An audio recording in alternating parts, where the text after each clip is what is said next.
Imagine you could spend an entire week scanning ancient ruins and taking photographs of the world's most surreal archaeological sites. Would you be up for it? So, let's do some digging. The first stop on your busy itinerary is Southeast Asia. It's home to some pretty cool ruins.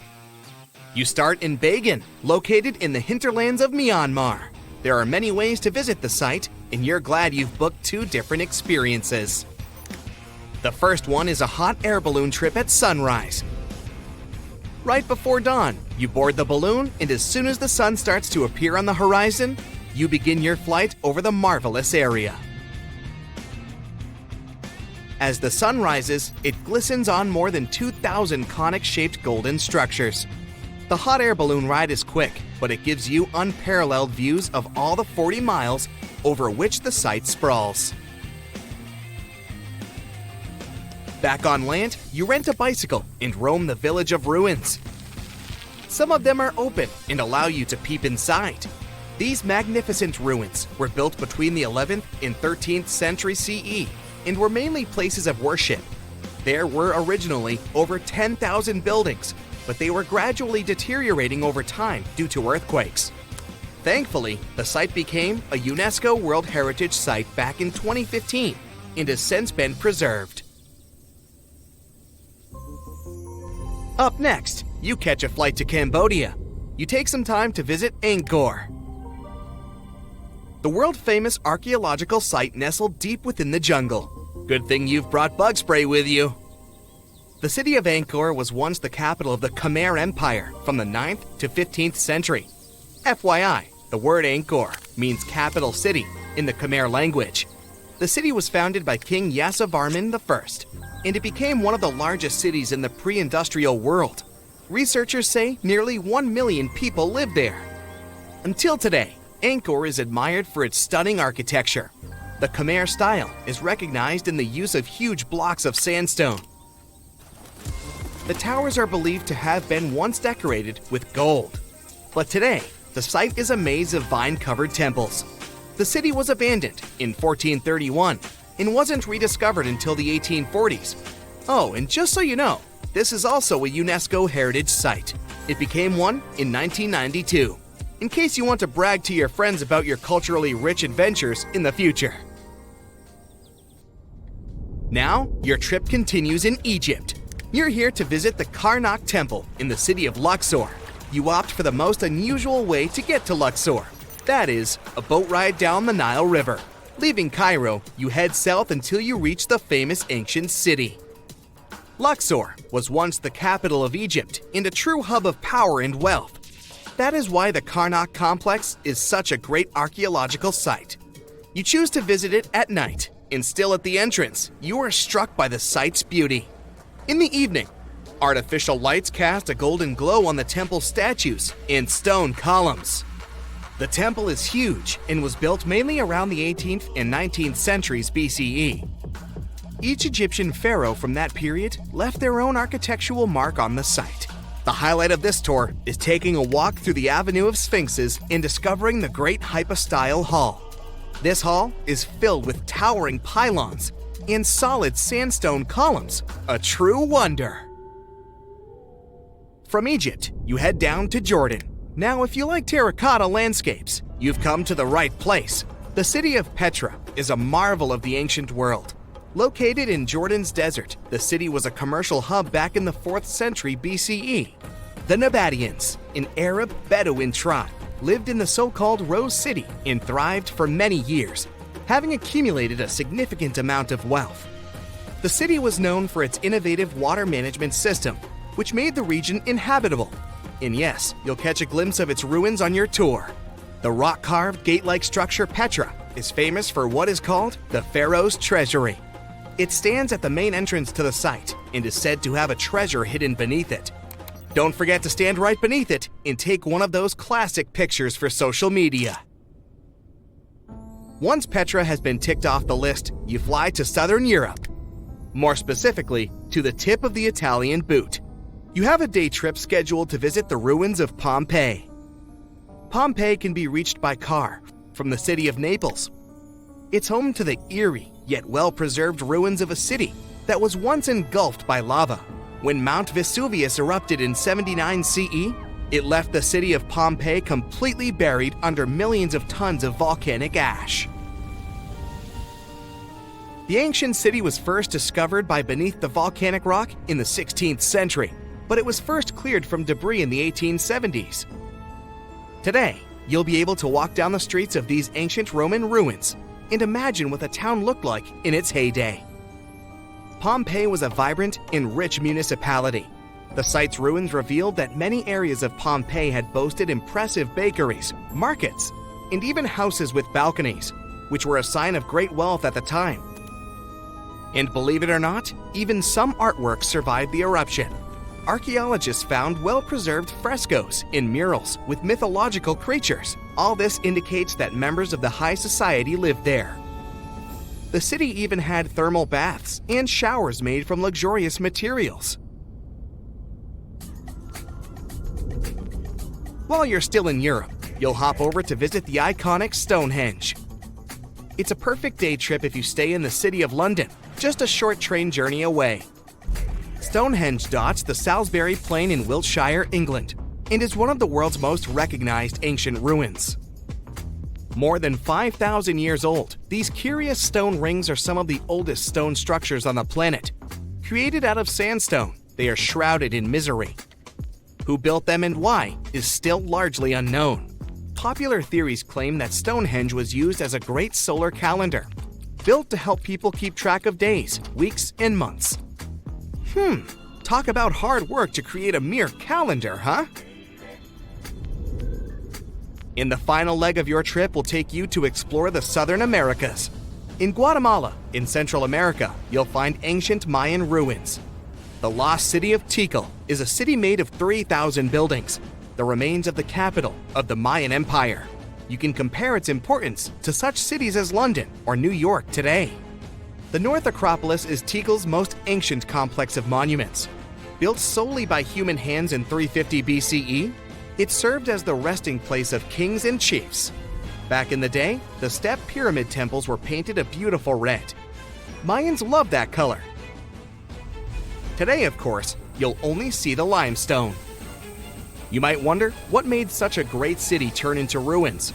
Well, archaeologists have no clue about the cause of Tikal's decline. Until today, this question remains unanswered. Was it a drought? Disease? Maybe we'll never know. Are you in the mood for some Mayan ruins? Chichen Itza is an archaeological site with the best preserved pyramids on Earth. Located in Mexico's Yucatan state, this Mayan city is well over 1,500 years old. At its peak, it was home to 35,000 people. The site covers 1.9 square miles and has many ruins spread throughout it. The highlight is El Castilla, a tremendous step temple, rising 80 feet above the ground.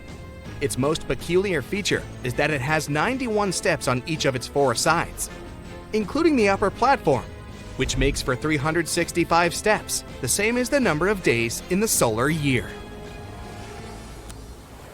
Phew, what an intense trip! Time to head home now and soak it all in. See you next time!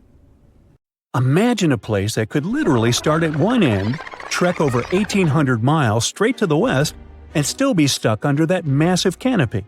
This place is like a haven for all sorts of crazy creatures, hosting around 10% of the world's species. It's always been seen as this wild, untouched paradise where humans haven't messed things up yet.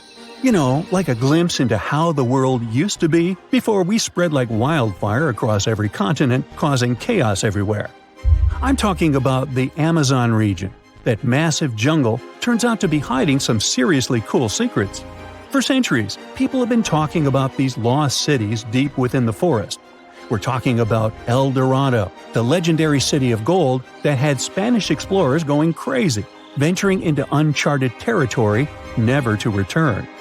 And even in the 20th century, the adventurous Perry Fawcett went looking for the lost city of Z and disappeared into the jungle, leaving us all hanging. Scientists have actually found evidence that ancient cities did exist in the Amazon. But how did they find these hidden ruins in such a dense and remote forest? Well, they've got this awesome technology called LiDAR. Basically, they hopped into a helicopter and used light-based remote sensing to digitally strip away the canopy and reveal the ancient ruins of a massive urban settlement around Llanos de Mojos in the Bolivian Amazon. The place was once home to the Kasarabi culture, which thrived from 500 to 1400 CE. They had these incredible urban centers with huge platform and pyramid structures. They even had raised causeways connecting different suburban-like settlements spread across miles and miles of land. These guys were seriously ahead of their time, and they had an epic water control and distribution system with reservoirs and canals. So yeah, the Amazon rainforest wasn't just some untouched wilderness. It was actually heavily populated and even urbanized for centuries before recorded history of the region began. But the thing is, a bunch of people turned a blind eye to the fact that there were actually some pretty cool architectural sites lurking around here that totally deserve some exploring. Scientists predict that in the next 10 to 20 years, we're going to uncover a ton of these cities, and some might even be bigger than the ones we're talking about here. Michael Heckenberger, an anthropologist with the University of Florida, points out that we've seen some similar settlement features, like moats and causeways, in other parts of the ancient Amazon. This new research reveals something totally mind-blowing. Past examples of urbanism in the Amazon were more like groups of villages connected together, not quite what we'd call urban. You see, they were missing those fancy larger centers with their grand architecture and stuff. But guess what? Llanos de Mojos has got them. This place is the real deal when it comes to a fully urbanized Amazonian landscape. So, in the Llanos de Mojos region, a bunch of ancient settlements have been found. These were home to the Kasarabi people, who were all about hunting, fishing, and farming maize. We're talking about hundreds of sites spread across 1,700 square miles. But these sites were so remote and hidden in the tropical forest that it was like trying to find a proverbial needle in a haystack. A team of archaeologists weren't going to let that stop them, though. They decided to take to the skies and use some fancy LiDAR mapping technology. Just imagine an aircraft flying over the area, shooting out a bunch of infrared beams. These beams hit the ground and bounce back, giving us the distance to different objects. It's like creating a super detailed map from above. Using computer software, these genius scientists were able to strip away the trees from the images, revealing the Earth's surface and all the ancient archaeological goodies hidden beneath. And boy, did they strike gold. They found a whopping 26 unique sites, including 11 that nobody even knew existed before. So what about these 26 super cool sites? Among them, we've got Landivar and Kotoka, which are like these huge urban centers. And get this, we already knew they existed, but the new maps revealed they cover 1.5 and 1/2 square miles respectively. These centers are surrounded by moat and rampart fortifications, like something out of a medieval castle. And they've got all sorts of crazy stuff inside. We're talking artificial terraces, massive earthen platform buildings, and pyramids that reach over 70 feet tall. All these epic buildings are actually facing the north-northwest. It's like they were trying to align themselves with the cosmos or something. This kind of cosmic worldview can be found in other ancient sites in the Amazon too. Now, let's take a bird's-eye view and strip away all those pesky trees. We can see these two centers in all their glory, and they're actually connected to a whole network of settlements through a bunch of causeways. Picture it like spokes on a wheel, stretching out for miles. Canals also stretch out from these main centers and connect to rivers and Laguna San Jose. It's like they had their own water delivery system going on. These ancient guys totally reshaped the whole landscape with their crazy cosmology. The only bummer is that their impressive architecture was made from mud brick. While it looked amazing back then, it just wasn't as durable as the limestone used by the Maya. What happened to the Kasarabi and their settlements is still a big mystery. But based on dating at the sites, it looked like they disappeared around 1400 CE, way before Europeans arrived in the Amazon. One theory is that a massive drought hit the region and messed everything up. The researchers found these massive water reservoirs at various sites, which is pretty interesting, considering how rainy the Amazon is known to be. Who knows if they were for drinking water or farming fish and turtles? But hey, Severe droughts have happened in the past, and it only takes a couple of bad harvests to make people pack up and move on. What's even more interesting is that these communities thrived in the same area where this guy Fawcett we mentioned before went missing while searching for his lost city of Z. Maybe he was onto something after all. This is how it was. Fawcett stumbled upon this super cool document called Manuscript 512 at the National Library of Brazil. It's believed to have been written by a Portuguese explorer. Now, according to this document, back in 1753, a group of explorers discovered the remains of an ancient city. It had arches, a statue, and even a temple with hieroglyphs. But the document didn't spill the beans on where this city was located. So Fawcett got all hyped up about finding this city and made it his secondary mission after his main goal of finding something called Z. At one point, he had to come back to Britain to run some errands, but in 1920 he decided to give it another shot. Fawcett went on a personal expedition to find the city, but it was unsuccessful. 5 years later, Fawcett, his son Jack, and their buddy Raleigh Rimmel disappeared in the Mato Grosso jungle. Some researchers think that Fawcett might have been influenced by info he got from indigenous folks about this place called Cujicagú. Turns out Cujicagú was discovered by Westerners in 1925, and it had the ruins of 20 towns and villages. Up to 50,000 people might have lived there. And get this, the discovery of other earthworks in southern Amazonia totally supports Fawcett's theory. In 2005, an American journalist wrote an article about Fawcett's crazy expeditions and discoveries. He called it The Lost City of Z. Catchy, right? Well, in 2009, he turned that article into a book with the same name.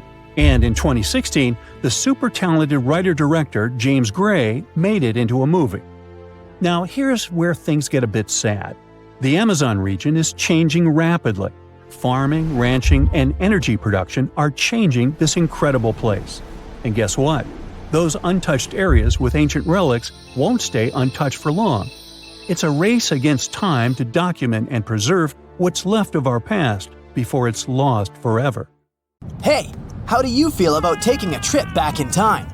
We're diving into the history of the Amazon forest to unravel the mystery of its lost cities. Grab your bug spray and hop on. The Amazon forest is the world's largest rainforest. The environment there can be extremely challenging for human life. Yet, the legend goes that the Amazon has been home to sprawling settlements, rich in unmeasurable wealth. Could that really be true? Or is that none other than a figment of our collective imagination? The legend of El Dorado might be the myth that started this whole thing. As European explorers began their excavations in American lands back in the 1500s, word got out of an Amazonian civilization that used to paint their leader in gold as an offering to higher powers. The legend of El Hombre Dorado, aka the Golden Man, began to quickly spread around Europe. Explorers got excited at the possibility of finding an infinite amount of gold somewhere deep within the Latin American jungle. And as you can imagine, expeditions to the continent began to multiply with each passing year. It didn't take long before explorers found this civilization. They were known as the Muisca people and were located in Colombia, near Lake Gudavia. The Muisca people had a tradition of painting their leader, aka the Zipa, from head to toe in gold. In a ceremonial gesture, the Zipa would swim into the river, spreading gold dust all over the lake. For the Muisca, this was their way of acknowledging and thanking the higher powers of the universe they believed in. When European explorers heard and witnessed this practice, they were amazed. For them, gold was used solely for commercial purposes as their main currency for trade. This made them think that the Muisca people must have stacks and stacks of gold hidden somewhere in the jungle for them to use it so abundantly. Well, that's how the legend of El Dorado was born. What was once the practice of El Hombre Dorado traveled on word of mouth until it became El Dorado, a fictional city that was most likely to hide piles of gold. The hunt for this city led Europeans to spend large amounts of money to scour the Amazon forest. Unfortunately, all of their expeditions came back empty-handed. That is, if they ever came back at all. Now, jump to the beginning of the 1900s. In England, the Royal Geographic Society, a prestigious British institution, was looking for somebody willing to travel down to Latin America to trace the border between Brazil and Bolivia. More specifically, the part of the border that is nestled deep within the Amazon rainforest. One Sir Percy Fawcett was a Latin American aficionado, and he gladly volunteered to do the job. Oh, it's important to note that the Amazon forest is virtually the size of the continental USA. It sprawls across 8 countries, including Brazil, Peru, and Bolivia. And trust me, getting around is no easy feat. The jungle is covered in dense vegetation, and in addition to that, it's home to insane predators such as anaconda snakes, panthers, crocodiles, piranhas, and so on. But despite all that, Fawcett was very successful in his mapping adventure and seemed to be wanting to come back more. Back in England, Fawcett would scour diaries from other explorers hoping to learn more about the ancient Amazonian civilizations. He would read about the Incas and the Mayans and the great empires they built. He believed that if the Incas were capable of building empires that stretched over 2 million square miles, this could mean that other Amazonian civilizations could have thrived there too. During his research, Fawcett came across a report from a 16th century explorer. The report told of a city deep within the Amazon forest that held unimaginable quantities of minerals. A town that stretched for 15 miles without any space from a house to house. This report fueled Fawcett's imagination to a new extreme. From then on, he became obsessed with finding what he called the lost city of Z.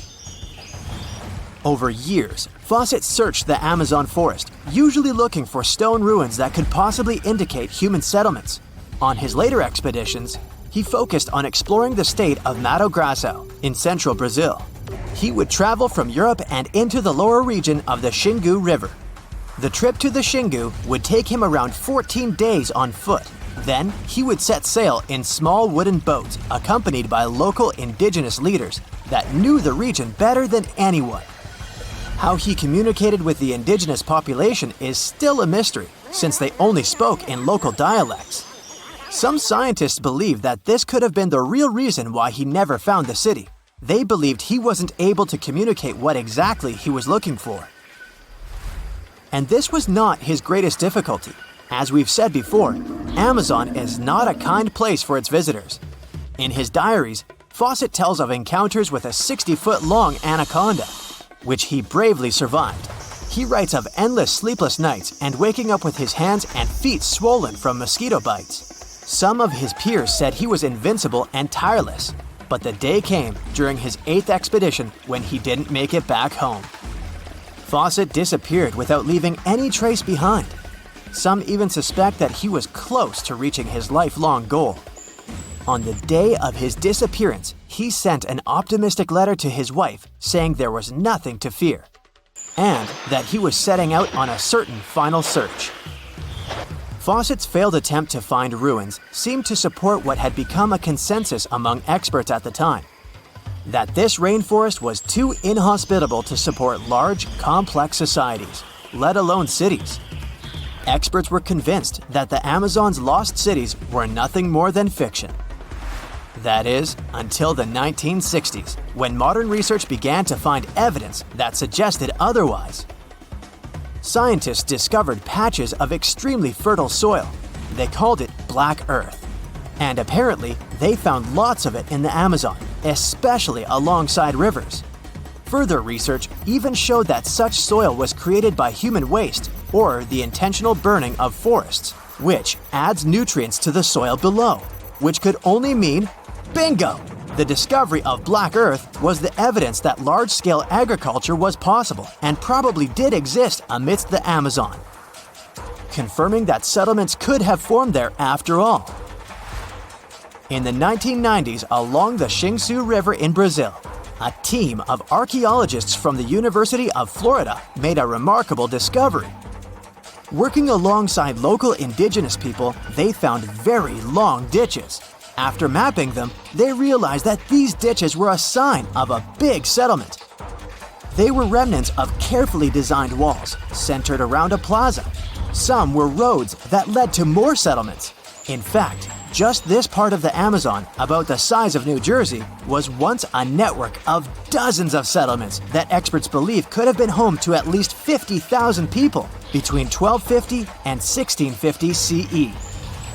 Other discoveries were possible thanks to LiDAR imaging, a type of technology that allows researchers to take satellite pictures of the forest's ground without having to step inside of it. A network of trenches in Acre, Brazil, dates back to 200 to 1200 CE. These suggest settlements that could have supported 60,000 people.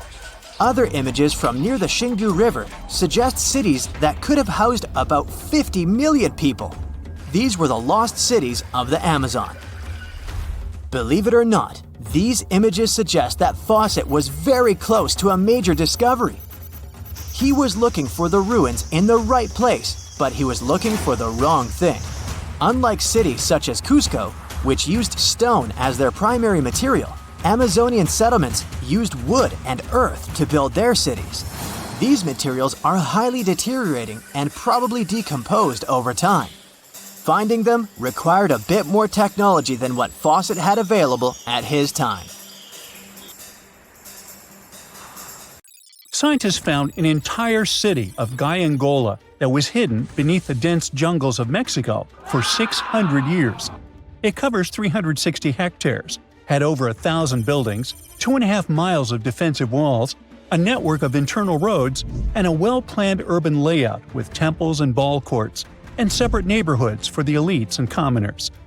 For centuries, people believed there was just an abandoned fortress there, based on stories passed on from generation to generation.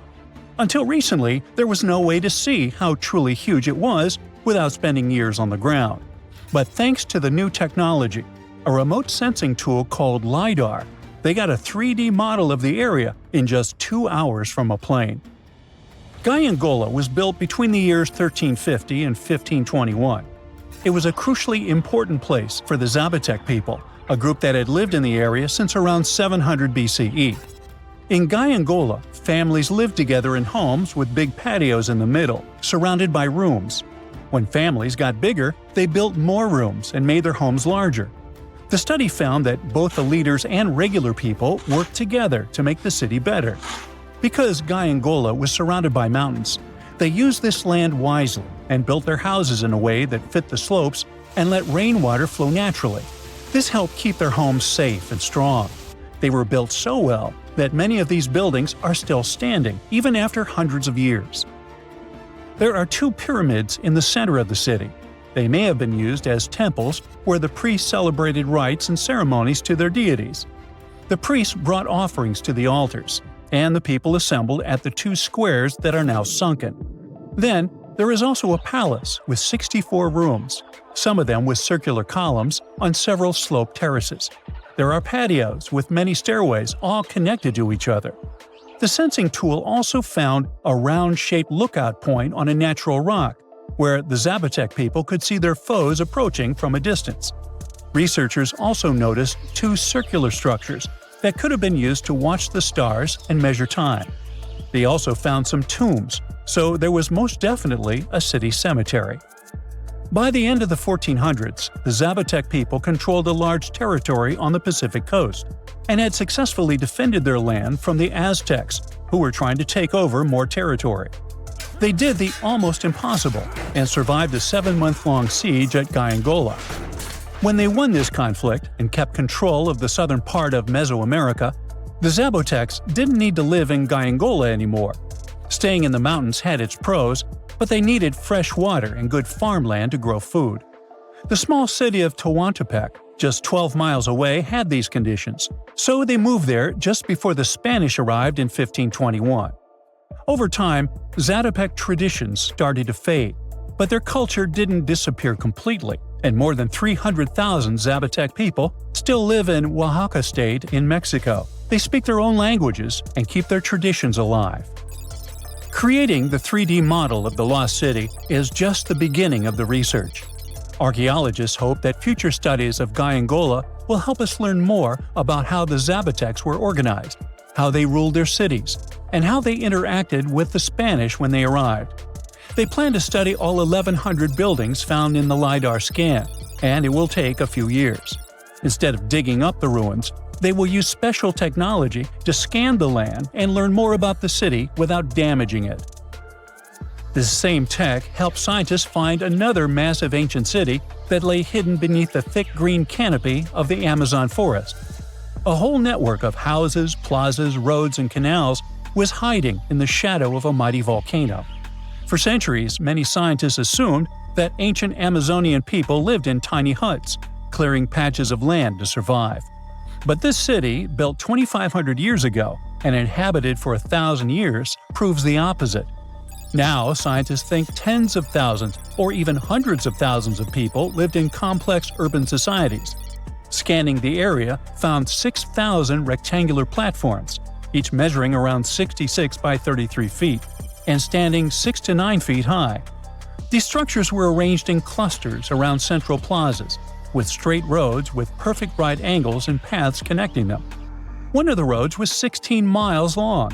Building straight roads like this is far harder than just following the landscape. Some of these roads may have had deep spiritual or ceremonial significance. The volcano's rich soil helped the civilization thrive, but it may also have led to its downfall.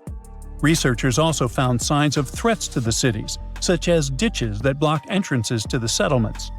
Maybe some people living nearby were trying to get in. The next step for the researchers will be studying the adjoining 116 square miles to know more about this large, complex society that could be bigger than the well-known Mayan societies in Mexico and Central America. Meanwhile, in 1963, a man in Turkey discovered an ancient city while renovating his own house. He knocked down a wall in his basement and found a mysterious room. He kept digging and saw a tunnel. It led to the Derinkuyu underground city. It's one of the deepest multi-level underground settlements in Cappadocia and in all of Turkey. The inhabitants lived on 8 levels and had access to cellars, storage areas, chapels, a school, a study room, and other structures. All floors were connected by an extensive network of tunnels. The underground city was probably built as a shelter. The construction is hiding at 279 feet deep, and you can't see it from the outside. The complex was large enough to shelter about 20,000 people with their livestock and food supplies. There was also a 180-foot ventilation shaft. Archaeologists believe that Phrygians first built the levels. The Romans used and enhanced the structure later. The golden time of Derinkuyu was during the Byzantine era. The next lost and found city appeared only in a few inscriptions and ancient texts, so no one could be sure it really existed.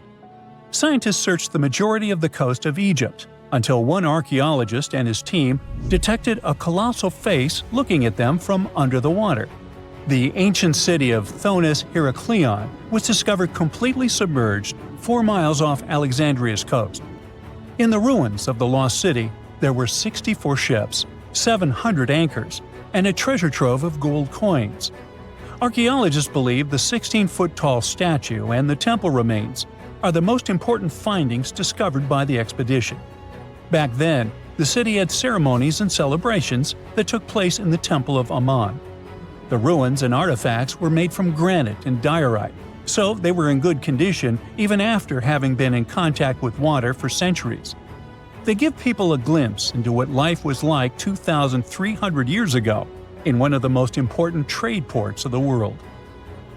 The city had a network of canals, sort of like an ancient Egyptian Venice. The canals linked many separate harbors and anchorages. Towers, temples, houses, and other structures were also linked by bridges. Thonis Heraklion was the country's main port for international trade and the collection of taxes. No one really knows how the city ended up submerged, but archaeologists connect it with natural causes. At the end of the 2nd century BCE, most probably after a flood, it got covered with water. Then Alexandria, the city founded by Alexander the Great, became more glorious than Heraklion. Before Alexandria's fame, Heraklion was the main port of entry to Egypt. So after the tragedy, many ships heading for Heraklion had to change their route and go to Alexandria. Heraklion lost its glory until its discovery in 2000. Let's do a thought experiment together, shall we? Now imagine you're climbing the Himalayas. However, you're lost. Where you are seems to be an isolated valley. You used all your food and water source and don't know which way to go. You're so out of energy that you don't even know if you'll be able to get back home. Suddenly, in the distance, you see a sage-looking man walking towards you. However, you can't help but to close your eyes as you are defeated by fatigue. You open your eyes to a totally new place. The sage is sitting right next to you. He says, "Hello, traveler, and welcome to the land of immortals." That sounds like the beginning of an Indiana Jones movie, right?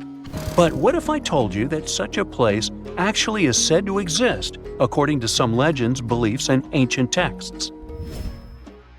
Indian Tibetan texts mention a place called Gyangai, also known as Shambhala or Shangri-La, depending on different cultures. This legendary city is the home of immortal beings and is a land of spiritual enlightenment. Take one of its names, Shambhala, for example. It literally means the source of happiness in the Sanskrit language. So, accordingly, you would expect this celestial kingdom to be surrounded by all things of great beauty and wonder, with gardens and other mighty and majestic structures. The ancient beliefs and myths state that when you enter Gyangai, you will immediately be reminded of the structure of a lotus flower with 8 petals. The place is surrounded by mountains covered with snow. It has beautiful waterfalls, crowning into a pure and divine lake, and its water has extremely strong therapeutic powers. The whole place is illuminated by milky white light at all times, and this is neither due to the sun nor the moon. There are also phosphoric plants that can give desired light on voice commands. 100 types of other delightful flowers keep blooming all year round in its gardens, in addition to countless trees where delicious fruits grow. But one tree is known to be the most special one, and that is the tree of immortality, or the tree of life. Described as a shimmering crystal, it stands at the center of Gyangai and unites the skies, the earth, and the underworld. The fruits of it resemble an abstract form of Sri Yantra, a mystical diagram used in Hinduism, which consists of 9 interlocking triangles. However, nobody is allowed to take these fruits out of Gyangai itself. The only way to do it is if you get permission from the inhabitants of the city. This brings us to the question of who lives in this magical and mystical city. According to the legends, Gyangai is inhabited by a great number of advanced masters, or in other words, sages, who subtly guide the destiny of the world through meditation. They are eternal beings who are not affected by any human desires or sorrows. Their duty is to protect the spiritual teachings of the world and work for the good of humanity, as well as all conscious beings. It's also believed that during a time of great chaos in the world, the 25th ruler of this Gyangai will appear among them to lead the planet to a better future. These sages and eternal beings who live there are somehow also the protectors of Gyangai. So, if you were thinking of just casually walking into this place with a map in your hands, sorry to inform you, but that's not happening. First of all, no one really knows where exactly Gyangai is. Some people believe it's in a remote valley in the Himalayas. Some claim it's in a hidden cave. There are also people who think it's on a mountain range, and others suspect it's on a secluded plateau. So, the location of the city is a mystery, and seems like it will stay that way, since it is also said that the immortal sages who live in Gyangai camouflage the valley from humans by creating some kind of an energy field. So, Google Maps can't help you with it either. That's why some even suggest, including the Dalai Lama, that it exists in a different plane of reality altogether. In some of the ancient texts, there are actually a few instructions on how to access Gyangai. However, the directions are said to be incomprehensible, the way I get sometimes. But let's pretend for a second that you did crack the instructions, and the immortal beings living there were willing to grant you entrance. Unfortunately, you still might not be able to enter this cosmic city, and here's why. It is believed that only enlightened masters or sages who have a certain karmic connection with it will be able to reach there. So, what do the eternal beings of such a magical place do there? Remember, they have all the time in their hands. The ancient texts state that Gyanganj has a center and 16 areas that are all meant for 16 different sciences to be studied. These include solar sciences, universal planetary sciences, sciences related to time, the science of air, the science related to the sun and the moon, the science related to space, the science related to gravitational forces, and so on. What they all have in common is that to be able to learn them, you first need to have a very high understanding of energy. The level of courses that are studied is extremely advanced, and these teachings are still unknown even in these modern times. Each scientific system has different departments, and all these departments have their respective teachers. Since time doesn't work as we understand there, and immortality is possible, most of these teachers are hundreds or even thousands of years old. They can stay in their spiritual bodies, which appear like a mass of bright light, while their physical bodies remain separate. What a school, huh? It almost makes Hogwarts seem boring. And does anybody actually graduate from there? Of course, all these stories and mysteries about Gyanganj have attracted many people from all around the world. Countless attempts to find this land of immortality and spiritual awakening have been made by mountaineers and trekkers, including President Franklin Roosevelt himself. But as you might have guessed, they led to nothing. Still, there were a few people, like renowned spiritual leaders, sages, and adventure seekers, who claimed they had visited it. One of them was Sri Gopinath Kaviraj, a celebrated scholar, who was the first person in modern times to have allegedly found the place. After his supposed visit to Gyanganj, he wrote a book about it and made the place popular in modern culture. Upon reading his book, many other enthusiastic foreign scholars rushed into Tibet to learn more about it, as well as try to find it. Another person who claimed to have been there was a mountaineer who got lost in the Himalayas. According to his story, after getting lost, he was feeling hungry, so he accidentally consumed poisoned mushrooms. Feeling completely disoriented by them, he stumbled upon a mountain with a gap, which was covered by fog. Then he fell inside. After getting back up to his feet, he realized that he was surrounded by people dressed in strange clothes who tended to his wounds. After he was fully healed, they escorted him out of the city. Then there was the spiritual leader, Guru Sai Kaka, who revealed to the world about his not one, but many visits to Gyanganj. As per his narration, he claimed to go there, seeking spiritual and immortal teachings. He stated that a sage escorted him into the city every time he visited the place. In his stories, he also pointed out that the kingdom exists in a higher dimension. One other so-called visitor to Gyanganj was L.P. Farrell, an English officer, who claimed to have experienced the mystical place in 1942. Even if all these stories and descriptions about Gyanganj are able to give us a vivid picture, it can still be hard for many to keep an open mind about its existence. Yet again, it's not hard to admit that even the idea of such a place, where immortality is possible and truly moral beings are working to protect humanity, is comforting, mind-blowing, and fascinating. It's the first day of your long-awaited trip to the Amazon forest. You flew all the way to South America. More specifically, you landed in the city of Manaus. It's the heart of the Brazilian Amazon. So far, you've traveled by air, car, and now water. You are on a tiny boat moving through the dark waters of the Amazon River. Yes, the river is also called the Amazon.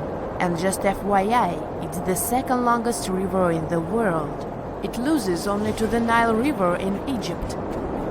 The Amazon sprawls for an impressive 2,700 square miles, beginning in Peru and ending only when it meets the Atlantic Ocean off the coast of Brazil. To get a closer look at the forest, you decide to start by exploring it by boat. First up, you watch some piranha fishing. You can even try to catch one yourself if you like. As you may know, piranhas are carnivorous fish that inhabit the Amazon River, so it might not be your best option to go swimming in these waters. One of the most emblematic species of alligators present in the Amazon River basin is the broad-snouted caiman. It looks pretty much like a regular alligator, except for the fact that it has a yellow chin. Your guide leaves the boat and searches the water to show you a caiman up close. He also tells you of another legendary creature that lives in the dark waters of the river, the pink dolphin. Lucky you get to witness a family of pink dolphins showing their fins near your boat. They look magical from the place where you're sitting. You've probably never known dolphins can be pink, huh? After a few mesmerizing moments, you discover that the dolphin's pink color is nothing but an illusion. The animals are originally pinkish-gray, but due to the brown colors of the Amazon River, they look vivid pink when you stare at them from above. Your guide tells you that the pink dolphin is a central character of Brazilian folklore. Locals believe that the pink dolphins can turn into humans and wander off into towns at night. You get off your boat near one of the entrances to the forest. Now you're going to continue your trip on foot. Your guide says that you are venturing into very dangerous terrain. The Amazon is home to some of the creepiest species of wildlife on the globe, but don't worry, we'll get to see a lot of them today. You've come prepared, of course. Bug spray, a raincoat, and your sharp eyes. Inside the jungle, you need to be alert at all times. You may have heard legends of the anaconda, a snake that can swallow animals as big as a cow in one go. Sorry to break it to you, but those are not just legends. Reptiles like these do actually exist. They live deep in the jungle. It right there, moving between the trees. Is it a spider? The so-called Goliath bird-eater is a monster spider. Its legs can grow up to a foot in length, and the spider itself can weigh around 6 ounces. It's also known as the king of tarantulas. You shouldn't get too close, of course. It's not venomous to humans, but its bite can surely sting. As its name suggests, the Goliath bird-eater can even eat birds, as long as they are smaller than it is. Up next, you run into another species of spider that draws your attention. This one is so tiny that you almost don't see it. It's known by the popular name of the decoy spider.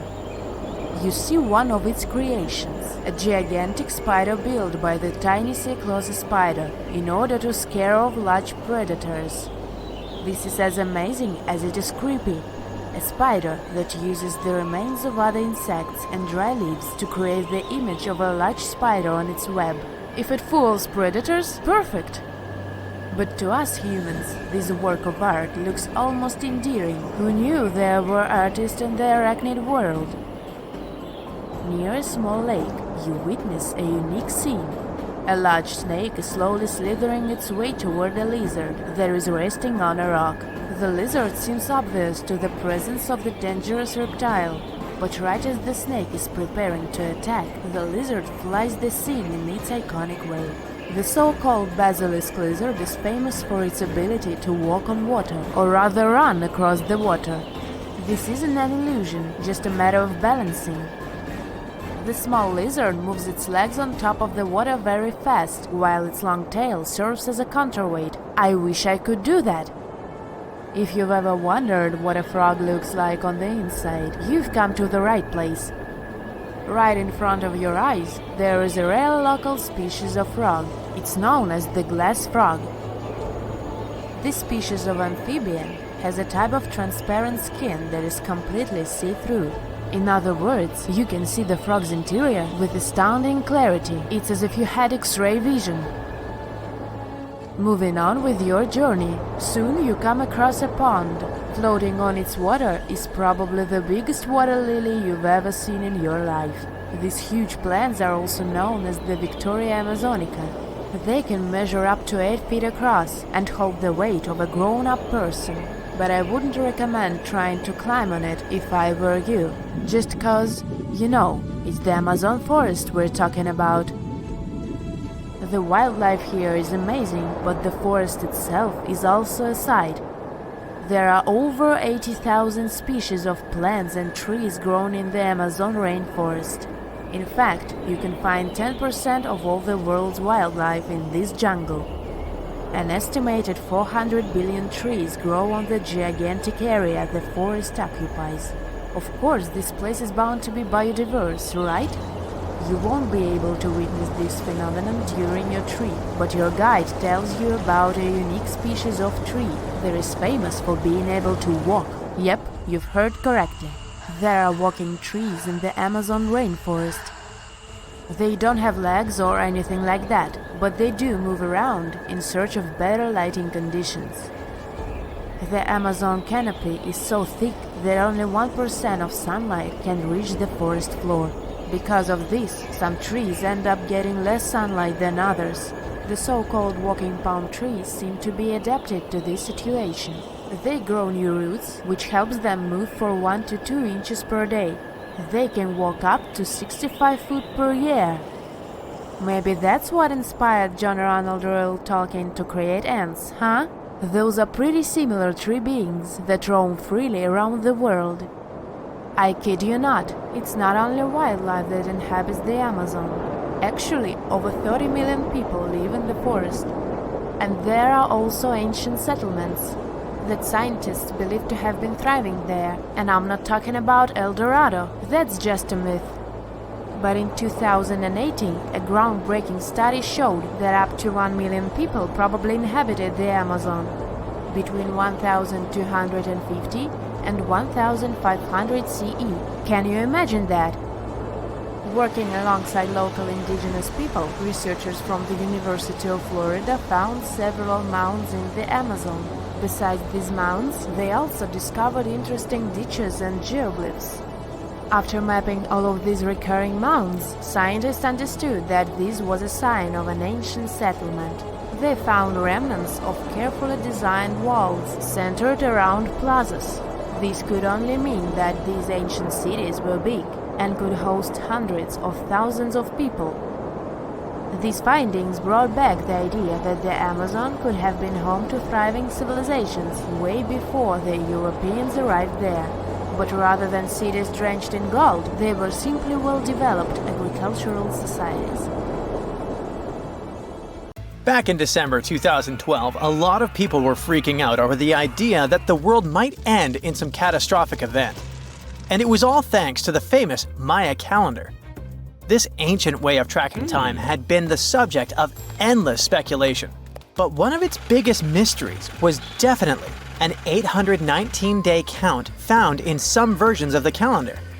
No one could explain why it was there or how it worked, until recently, when a group of researchers from Cambridge might have finally cracked the code. First things first, how does the Maya calendar work? So the system the Maya civilization used to track days was based on something we now call the calendar round. Think of it like 3 interlocking gears. These are 3 cycles working together.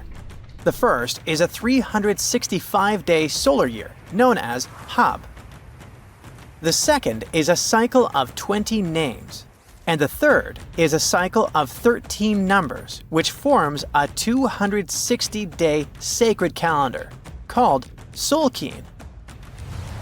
Just like we'd say something like December 25th, 2025, they named their days based on how these 3 cycles lined up.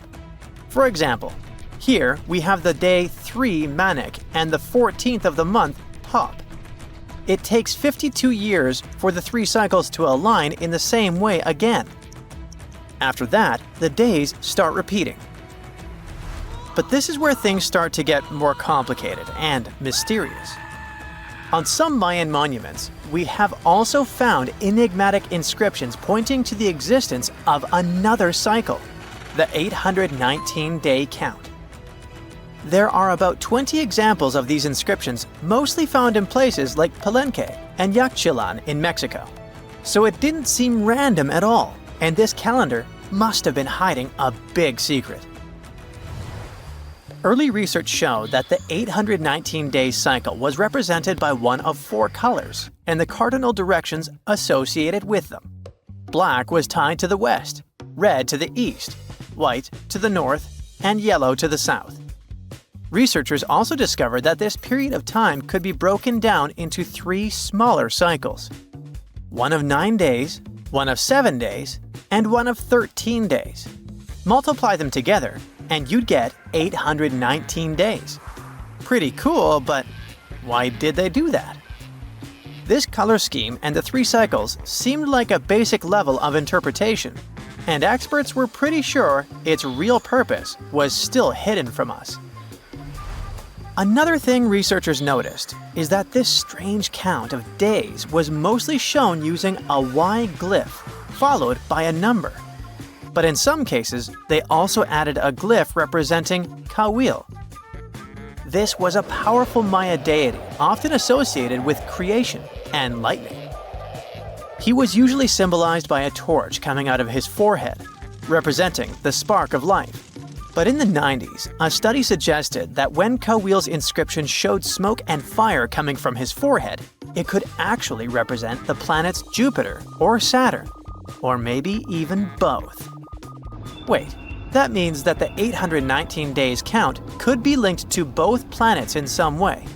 From there, research focused on figuring out what that link might be. The first conclusion is that this calendar might have helped the Maya track the movements of those planets in some way. Then they started noticing something interesting. These cycles could be specifically tied to the synodic periods of Jupiter and Saturn. By synodic periods, we mean the time it takes for a celestial body, like a planet, to return to the same or nearly the same position as seen from Earth. While this possibility was pretty exciting, something didn't quite add up.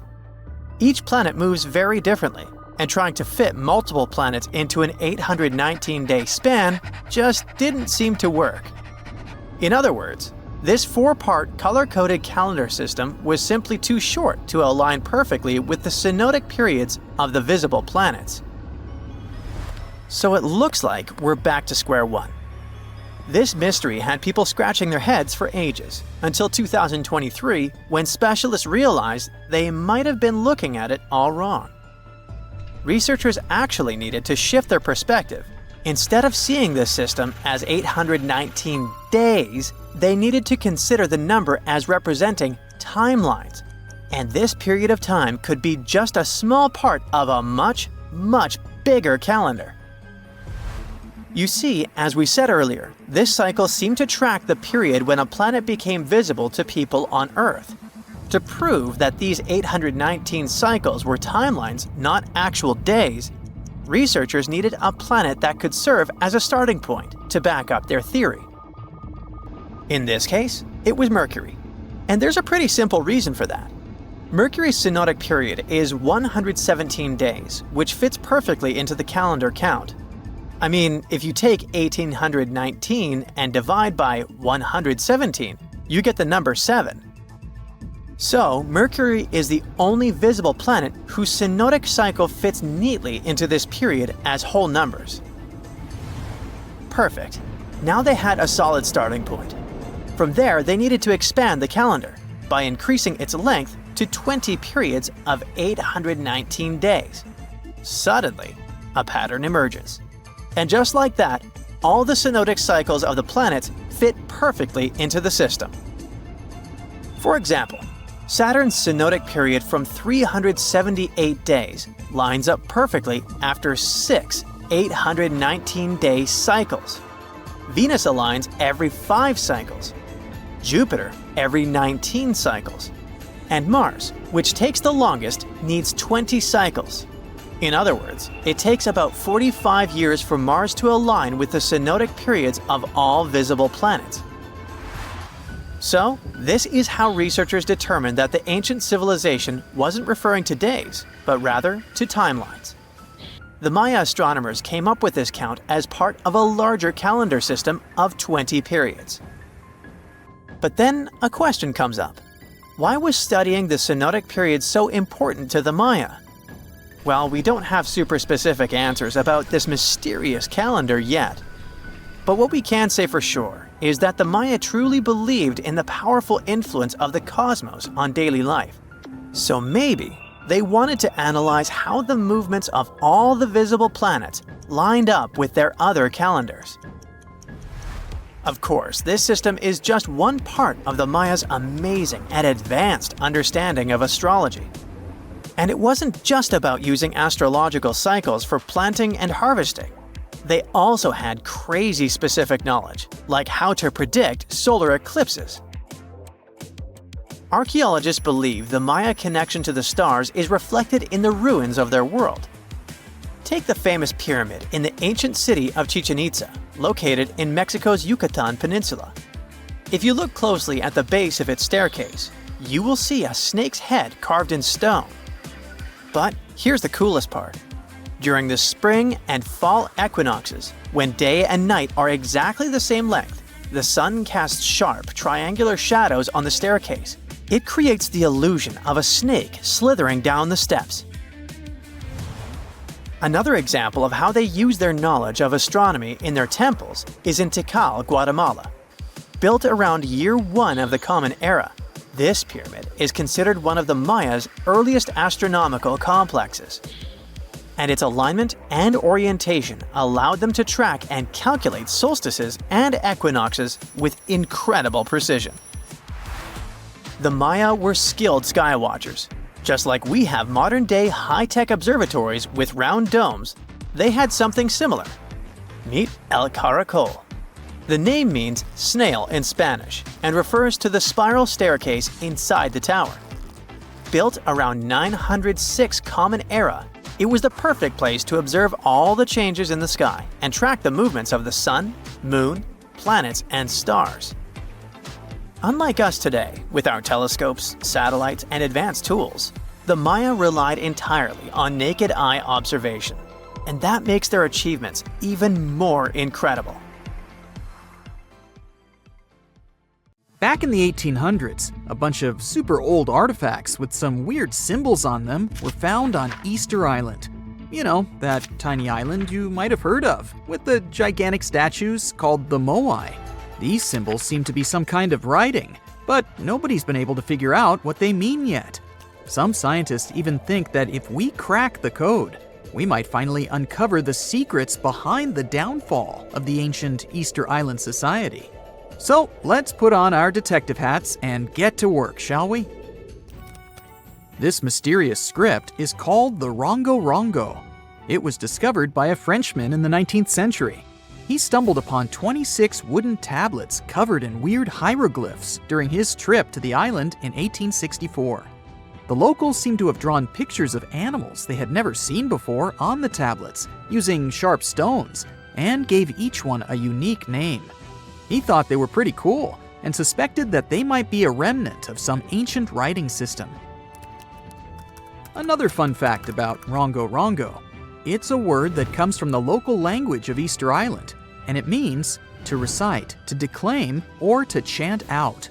The wooden tablets on which these glyphs were found might not have been in the best shape when they were discovered. Some were weathered, burned, or damaged. The glyphs were also spotted on a Birdman statuette and 2 other ornaments. These words were written in between lines on the tablets. Some of them were even ridged, with the inscriptions falling within channels created by the fluting. The images themselves are shaped like humans, animals, plants, and geometric shapes. Quite a diverse group. And here's something interesting. Every symbol with a head is oriented with the head facing up, either forward or to the right. The orientation of the writing is itself weird.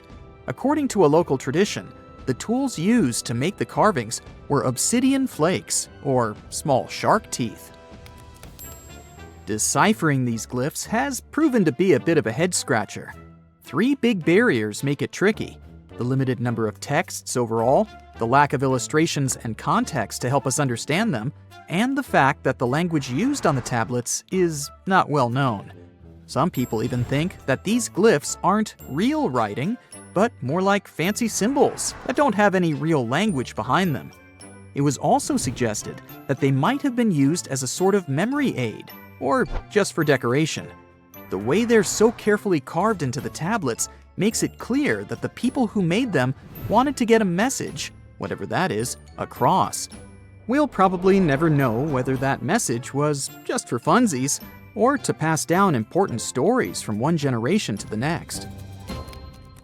Researchers have been struggling with this ancient script for a while now, but it seems they've made some progress recently.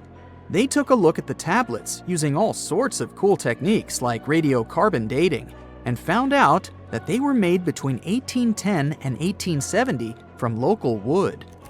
One tablet, in particular, was in pretty rough shape, but the scientists created a 3D model and managed to spot some hidden glyphs that weren't visible before.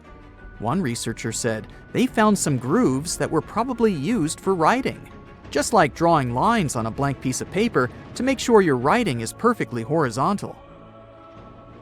Another super mysterious script that scientists have yet to decipher is called the Indus Valley script.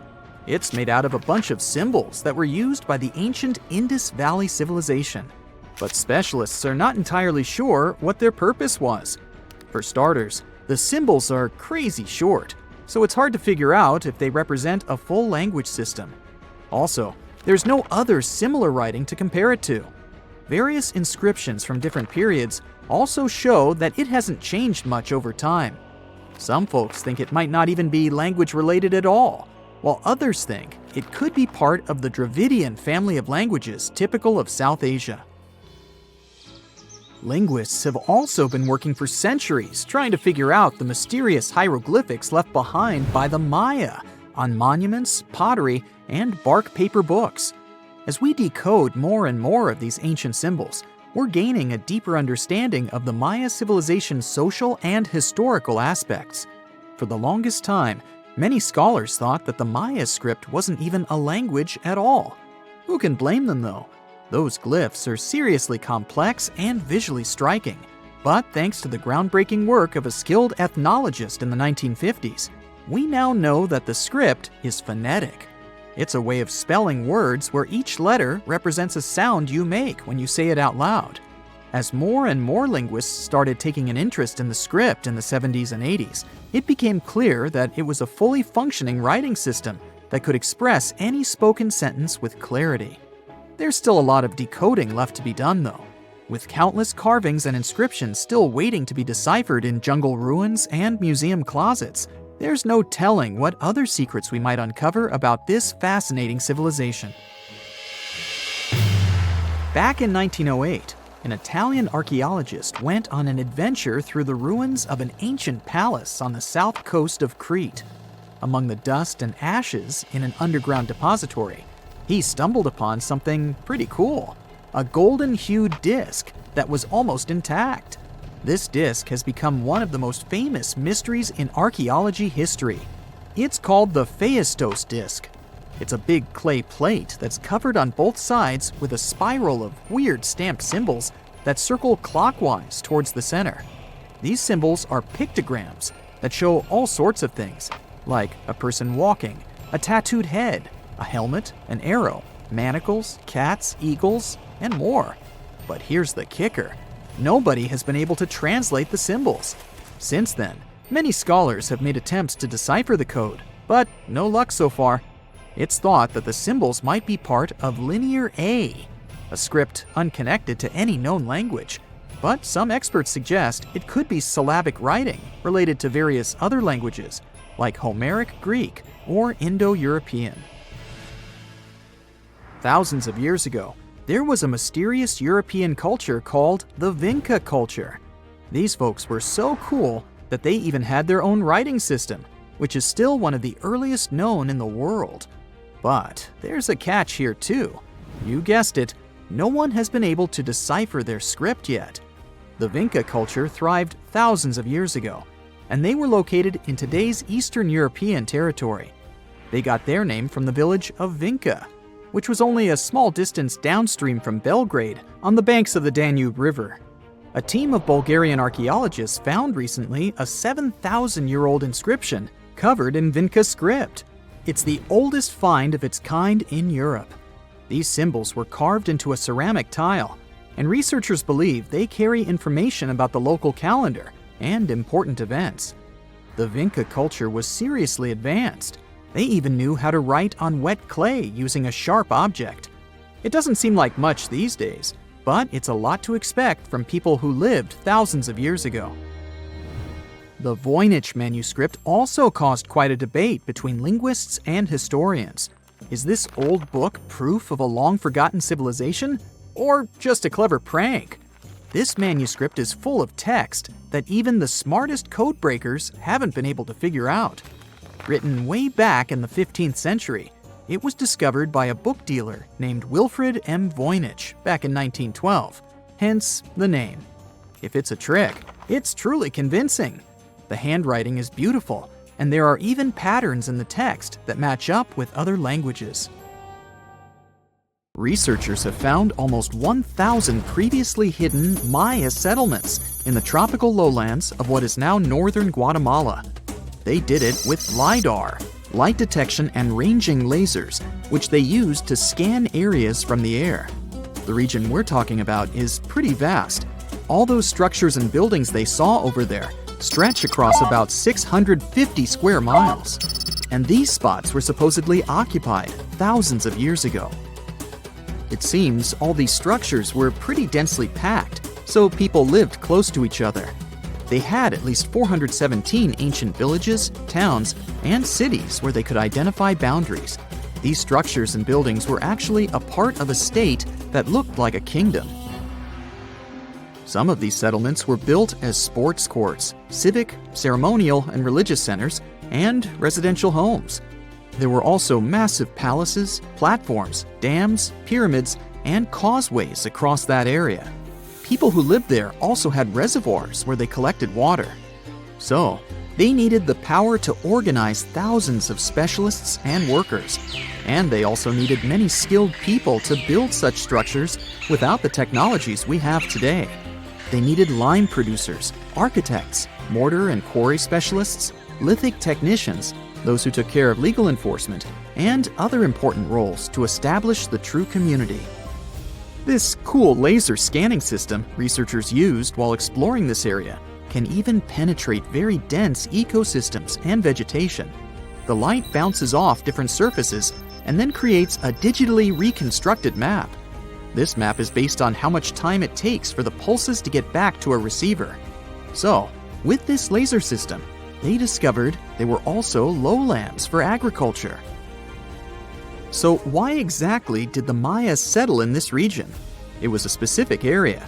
Plus, it was hard to build such an amazing kingdom in a tropical rainforest climate. Back in the old times, ancient peoples had mostly inhabited areas in drier climates.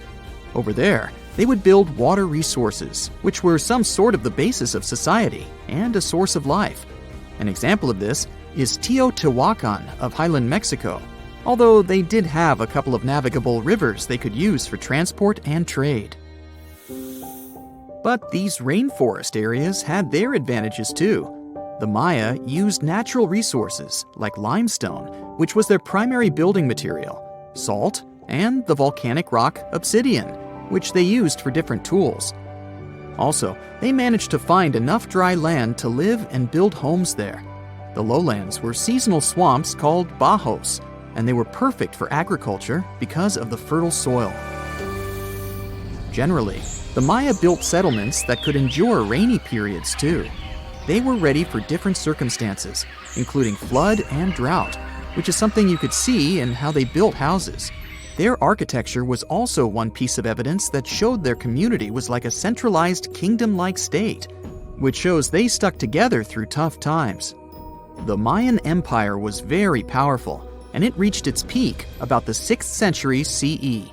They were excellent at pottery, agriculture, writing, mathematics, and calendars. They were the ones who created complex calendar systems, such as the calendar round, which is based on 365 days. Although some believed the Mayan calendar predicted December 21st, 2012 would be the end of the world, it was just a coincidence with the end of a certain full cycle. They would call it the long count calendar, and it lasts 5,125 years. The Mayan people left behind an impressive amount of astonishing architecture and symbolic artwork. Most of their stone cities ended up abandoned by 900 CE.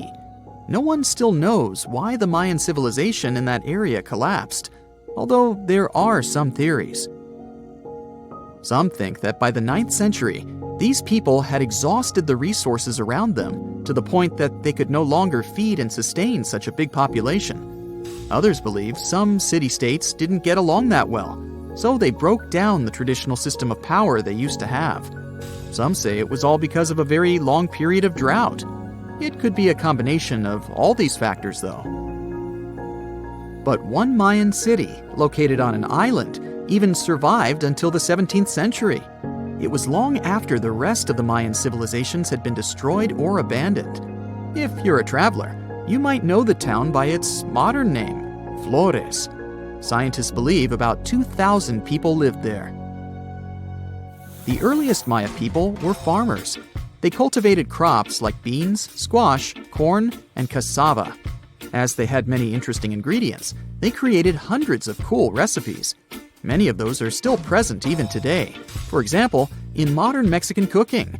And especially popular are papayas, cacao, avocados, squash, pineapples, chili peppers, beans, and so on.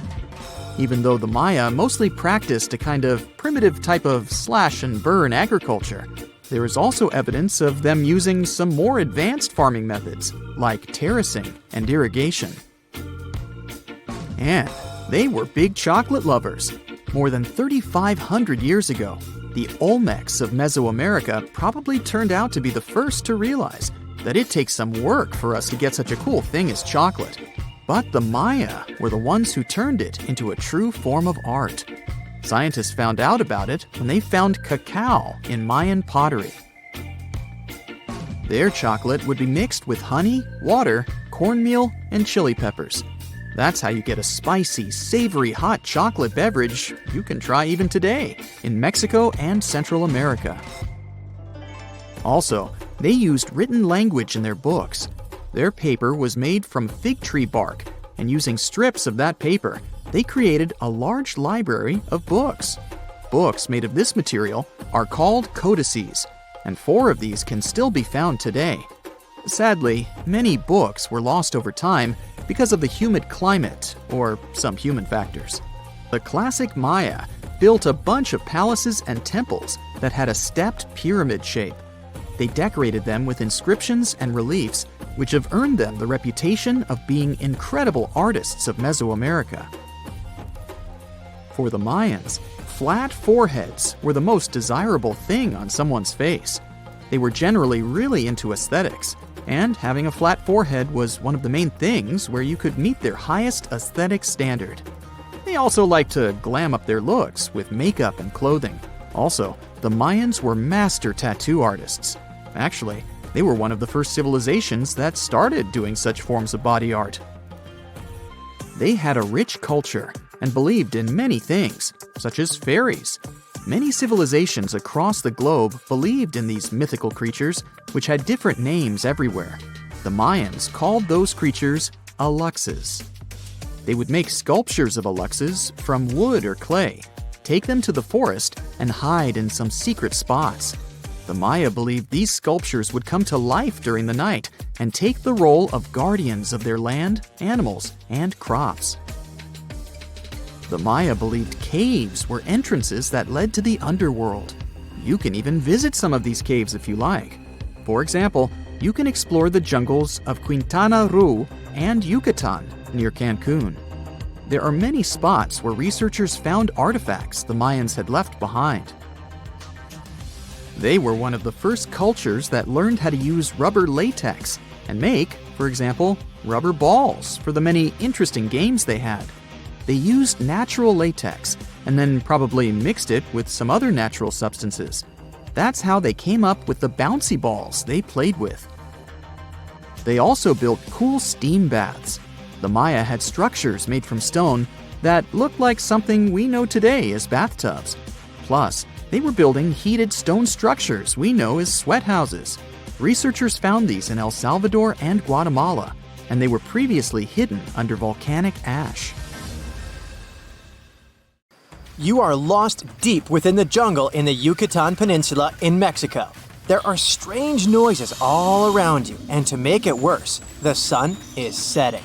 Soon, you'll be alone in the middle of an unknown rainforest. Guess it was a pretty bad idea to come looking for El Dorado on your own, wasn't it? You keep walking as fast as you can when suddenly, wait, what's this you're seeing? It looks like large stairways made out of stone. This definitely doesn't look natural, so you take a picture. Maybe you didn't strike gold, but you might have just found something relevant. Congratulations, you found Akamtun, a long-lost Mayan city. Hidden 37 miles into the jungle, the name literally translates to stone column. Stone was probably in at the time, so these guys used a lot of it to build their pyramids, houses, and even ball courts. If you ever thought that Europeans invented ball games, think twice. Mayans loved to play ball games for recreational purposes. Akamtun is part of a series of other long-lost Mayan cities that are being discovered with the help of new technology nowadays. We'll talk more about the other ones in a jiffy. Perhaps the biggest surprise of this one is that it was surrounded by wetlands, which is why the city was built on high ground. The city was monumental, covering an area of over 120 acres. That would be as big as 90 football fields right next to each other. Scientists have found proof that Akamtun had pyramids of up to 49 feet high, and that it was likely an important social hub between 250 and 1000 CE. This is definitely a game changer. But lost Mayan cities began to be unearthed in the 19th century. Modern technologies, such as LiDAR imaging, help archaeologists see through dense canopies of the forests. This means that people don't really have to risk getting lost in the tropical jungle like you did at the beginning of this video. LiDAR works sort of like an X-ray. It sends out laser beams that can detect any signs of ruins or ancient constructions. According to space archaeologist Sarah Parchak, satellite imagery has been a key player in discovering ancient cities in South America, Egypt, and other places. Sarah herself spends most of her days scouring images for any signs of where there could have been cities long ago. She says that more often than not, what happens is that ruins are covered by vegetation, soil, or sand, which makes them super tricky to find. But thanks to these awesome tools, scientists also made the huge discovery of ancient Mayan causeways, which spread throughout old Mayan territories. I mean, take a look at these roadways. You'd expect to see ruins like this in places such as Portugal, England, or the United States. I'm talking about 130 feet wide roads painted white to help travelers journey through the nighttime. Scientists recently unearthed a 110-mile network of roads such as these, and they think this dates back to before the first registered Mayan highways we've known so far. These roadways, which sometimes ran over the swampy ground and were even elevated at times, are being called the world's first superhighways. Even if there is no registry of animal-powered vehicles, it's believed that the Maya used them to travel around a network of possible 964 settlements. They were built like a huge spiderweb, and from what archaeologists have gathered, this huge system of roads worked to connect a big system of economic and social interactions between Mayan cities. This completely debunks the traditional idea that the Mayan pre-classic period, which dates back to 2000 BCE, was made of small, tribal settlements. Imagine the manpower and engineering ability you need to muster to build something close to these white highways. Scientists believe that these causeways were built pretty much the same way as the Mayans built their pyramids, with a mixture of mud and quarry stone. Oh, and using several layers of limestone to make them white. That's pretty cool, right? But let's take a few steps back for a moment to get some context. The Mayans were one of the biggest pre-Columbian civilizations living in the Americas. Until now, experts believe that at its apex, the Mayan civilization consisted of over 40 cities with a population of millions of people. That's a lot of folks. Their civilization spanned Mexico's Yucatan Peninsula, Guatemala, and Belize. And they survived mainly on agriculture. The thing is, the Yucatan Peninsula was an extremely difficult place to grow crops. So the Mayans had to develop a complex irrigation system in most of their cities. They built a series of ceremonial buildings, pyramids, and plazas. The Mayans might have been keen pyramid builders, but they also developed an advanced astronomical system. With whatever ancient technology they had, they were able to predict the exact location of planets such as Venus and Mars, as well as the exact dates of eclipses. If you've ever seen examples of ancient Mayan cities, this is Tikal. Located at the heart of the Guatemalan jungle, Tikal is believed to have been the capital of the ancient Mayan conquest state. At its height, it was comparable in importance to cities such as London or New York in today's world. It's composed of a series of complex monuments. The North Acropolis is one of Tikal's most ancient complexes of monuments. Built solely by human hands around 350 BCE, it served as the resting place of kings and chiefs. Its monuments are up to 200 feet high. Back in the day, the step pyramid temples were painted a beautiful red. Mayans loved that color. Today, of course, you'll only see the limestone. Then there's Chichen Itza. It's got one of the best preserved pyramids on Earth to date. Located in Mexico's Yucatan state, this Mayan city is well over 1,500 years old. At its peak, it was home to 35,000 people. The site covers 4 square miles of land. The highlight is El Castillo, a tremendous step-like temple standing 80 feet above ground. Its most peculiar feature is that it has 91 steps up each of its 4 sides, including the upper platform, which makes for 365 steps, the same number of days as the solar year. You can see that these folks were a pretty big deal, huh? That's why nobody can really understand what happened to them. There's a big lack of evidence on the decline of this almighty empire. What could have been the cause of their demise? Was it a drought? New research in 2017 did bring some new discoveries into the mix. Using data from a site at Ceibal, located at southwest of Tikal, scientists analyzed radiocarbon data from ceramics and archaeological excavations to extract new information about the unexpected demise of this great civilization. The information shows that instead of a sudden collapse, the Mayans most likely fell in waves of social instability and political crises. These events are believed to have deteriorated Mayan city centers and began causing the dispersion of the Mayan population. It's hard to pinpoint the exact causes, though. But hey, recent discoveries are shedding a big light on humanity's past. Not only about the Mayan Empire, but about other long-lost civilizations of South America.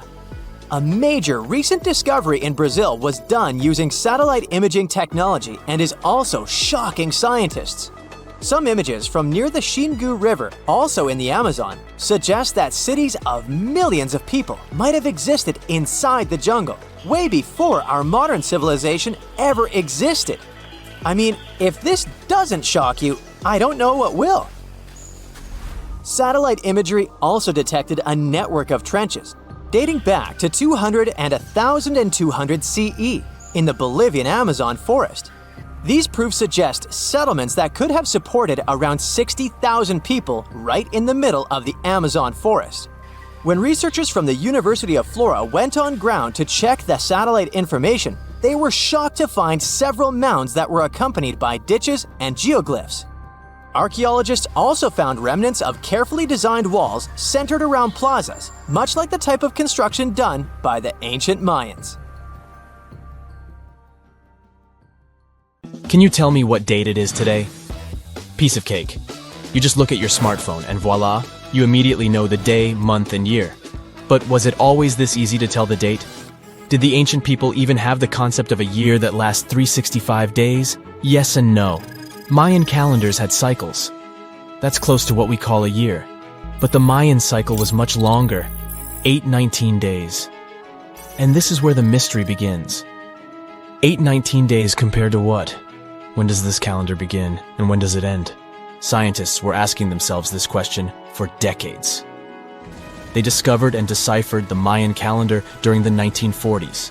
Recently, two American scientists, John Linden and Victoria Bricker, came forward with a solution. So, what did they do differently from their predecessors? The duo deciphered the code by broadening their thinking. They expanded the calendar from 819 days to full 45 years. That's 20 times longer than the original cycle. And a pattern started to emerge. This was a major breakthrough because the Maya told time in a complicated way. You can forget about the easy-to-read Arabic numerals we have today. These ancient people used glyphs. These are tiny images that represent characters, something like the icons on your desktop or universal symbols.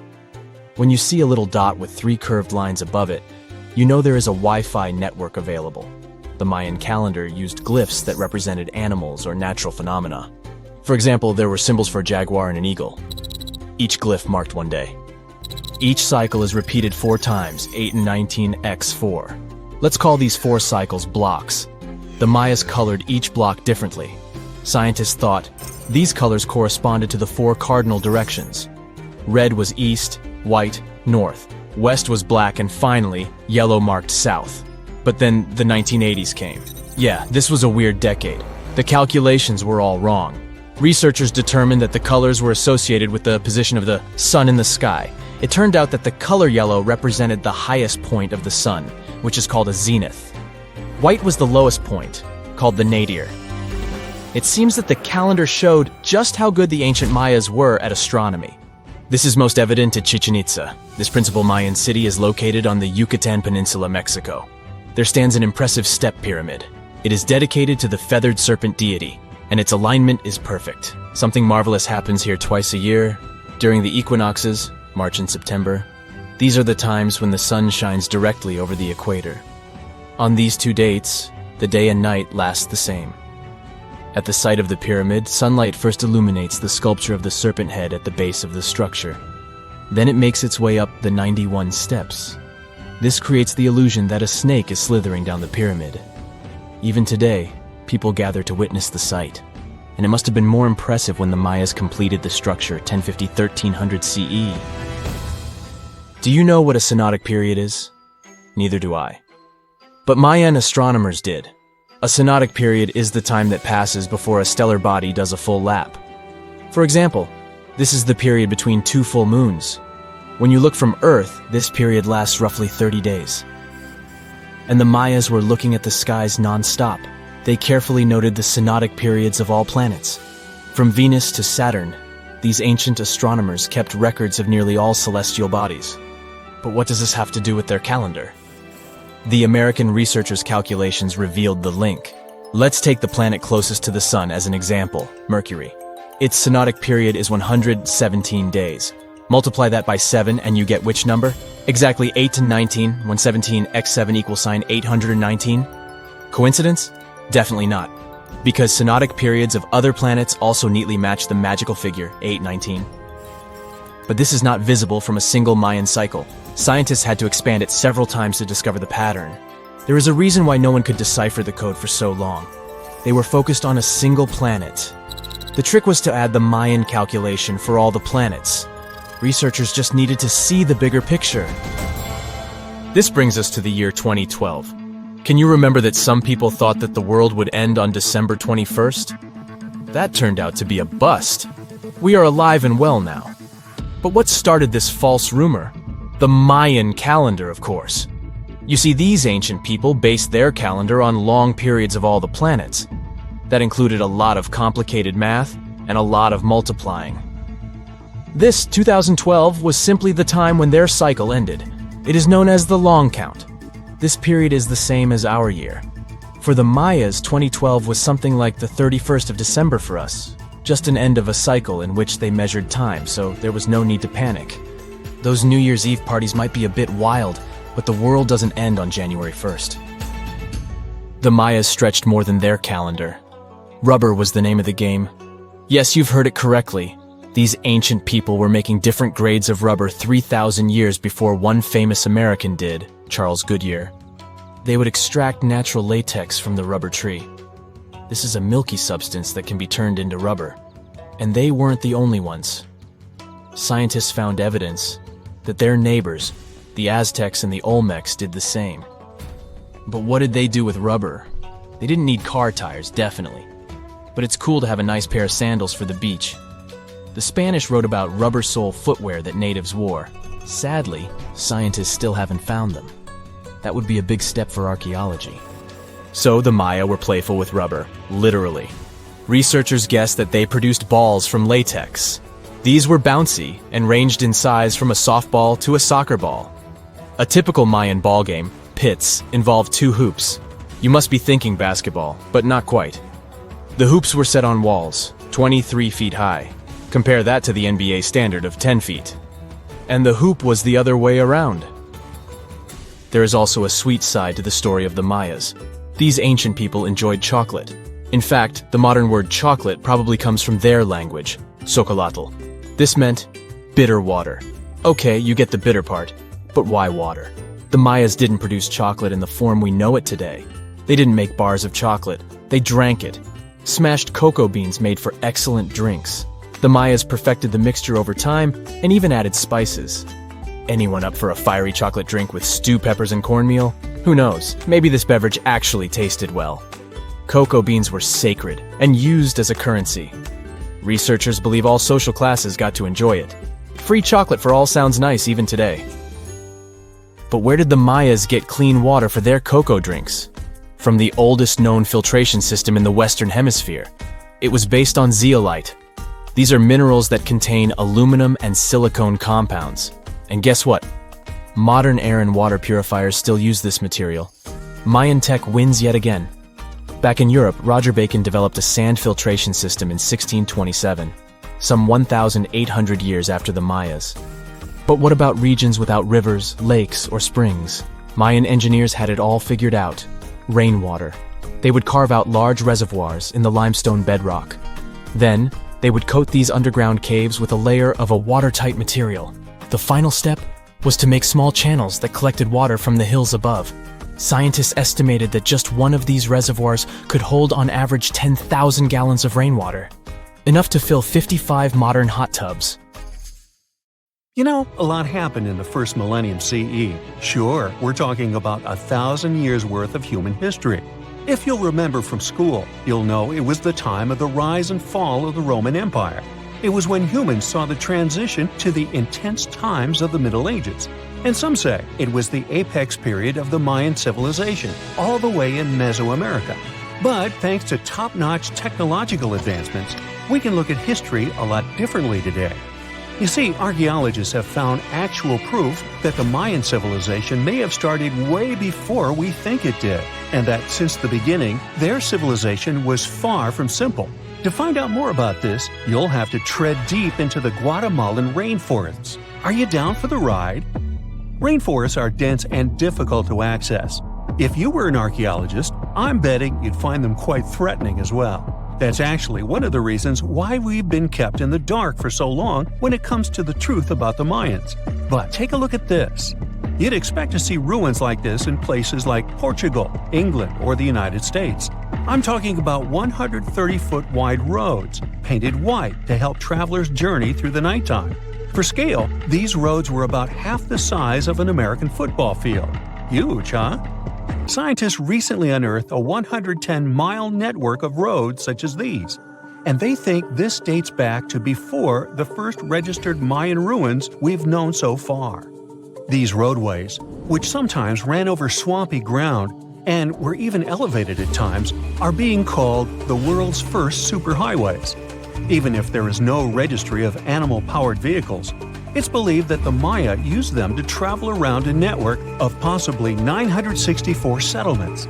They were built like a huge spider web, and from what archaeologists have gathered, they worked as an implied system of economic and social interactions. This completely debunks the traditional idea that the Mayan pre-classic period, which dates back to 1000 to 350 BCE, was made of small tribal settlements. Imagine the manpower and engineering ability you need to muster to build something close to these white highways. Scientists believe that these causeways were built pretty much the same way as the Mayans built their pyramids. Oh, and if you're wondering about these gigantic pieces of architecture, don't worry, we'll talk about them in a bit. Now, so far, scientists believe that the roads were built with a mixture of mud and quarry stone. Oh, and using several layers of limestone, of course. Researchers were only able to find all of this out because of a new technology called LiDAR imaging. Do you know how we've used sonar technology to map out the ocean bed? Well, this is very similar to that. But instead of using sounds, we use laser systems. This mapping system allows researchers to see through and beyond the thick canopies of forests. It's like we have X-ray vision. This is definitely a game changer. But lost Mayan cities began to be unearthed in the mid-20th century. And since then, ruins from cities such as Tikal, Palenque, and Uxmal have been rediscovered. But let's take a few steps back for a moment to get some context. The Mayans were one of the biggest pre-Columbian civilizations living in the Americas. Until now, experts believe that, at its apex, the Mayan civilization consisted of over 40 cities with a population of millions of people. That's a lot of folks. Their civilization spanned Mexico's Yucatan Peninsula, Guatemala, and Belize, and they survived mainly on agriculture. The thing is, the Yucatan Peninsula was an extremely difficult place to grow crops. So the Maya had to develop a complex irrigation system in most of their cities. They built a series of ceremonial buildings, pyramids, plazas, and even courts for playing ball. The Mayans might have been keen pyramid builders, but they also developed an advanced astronomical system. With whatever ancient technology they had, they were able to predict the exact location of planets, such as Venus and Mars, as well as the exact dates of eclipses. Now, let's take a look at some of their sites. This is Tikal. Located at the heart of the Guatemalan jungle, Tikal is believed to have been the capital of the ancient Mayan Empire. At its height, it was comparable in importance to such cities as London or New York in today's world. It is composed of a series of complex monuments. In total, the site has 12,000 buildings. The North Acropolis is Tikal's most ancient complex of monuments. Built solely by human hands around 350 BCE, it served as the resting place of kings and chiefs. Its monuments are up to 200 feet high. Back in the day, the step pyramid temples were painted a beautiful red. Mayans loved that color. Today, of course, you'll only see the limestone. We've said that the Mayans spread out through different countries, so it shouldn't come as a surprise that Chichen Itza is a 10-hour drive from Tikal today. There's no feud between the two, they were just different city centers, like New York and LA. It's got one of the best preserved pyramids on Earth to date. Located in Mexico's Yucatan state, this Mayan city is well over 1,500 years old. At its peak, it was home to 35,000 people. The site covers 4 square miles of land. The highlight is El Castilla, a tremendous step-like temple standing 80 feet above ground. Its most peculiar feature is that it has 91 steps up each of its 4 sides, including the upper platform, which makes for 365 steps, the same number of days as the solar year. Makes you go, Behold, the lost city of Palenque. Another important Maya city is believed to have hosted over 6,000 people at its peak. Archaeologists have made some unusual discoveries on this site. The most eccentric of them all makes us think of Indiana Jones and the Tomb Raider.